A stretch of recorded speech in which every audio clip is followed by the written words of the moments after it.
Well, finally, we're going to talk about something other than medical care. The summer was saturated with the news and discussion and all the town hall meetings about what we're going to do about health care in this country. Even though that is a very important subject and it's going to continue for a few months longer, right now, though, the Congress is starting into a debate which I consider every bit as important, if not a lot more important. That has to do with Afghanistan. They're talking about debating whether or not we should send more troops into Afghanistan. And fortunately, I see some of the Democrats now splitting from the president on this issue. The president has always maintained we need more troops. This is the good war. He calls it the long war, but it's the good war, not like Iraq. That was the bad war. And now that there's a split, there is a chance that we might be able to slow up this interventionism in this region. But right now, though, it looks like the president will prevail, because presidents generally do prevail, because they'll scare the people and they'll say, if you don't, our national security will be threatened.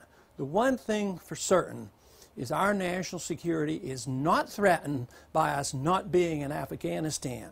Our national security is much more threatened by us being in Afghanistan, or for that reason, any place in that region at all. That's where our real problems come from. It is argued that they need 240,000 more troops, and some say, well, let's just train the Afghan people. And we need 130,000 police, trained Afghan people to do this. But who's going to pay for this? And it won't do any good. If we have a puppet government there and Karzai's running and it's our money and the troops are doing our bidding, we're still occupiers. It won't help. It'll still move us toward bankruptcy, and it doesn't solve the problem one bit. But at least this discussion is getting out. I consider it very, very dangerous what's happening over there. At the same time, we're talking about expanding the war in Afghanistan and Pakistan. There's a relentless outcry about the Iranians and us trying to aggravate the Iranians into some type of a conflict. But up until now, we have continued the same old process, the same foreign policy. We were led to believe with the Obama administration that policies might change, but the same people control foreign policies as they do monetary policy, and we will see our presence there for a long time until we go bankrupt. And so many nations have gone bankrupt because of their overseas militaristic policies. And we're embarking on the same approach.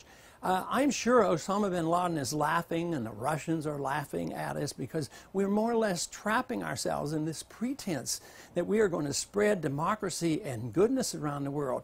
Last week, they finally got around to investigating the NATO bombing when some civilians got killed. And they've come up with the number that 99 civilians were killed. But our side keeps saying, oh no, they were all terrorists.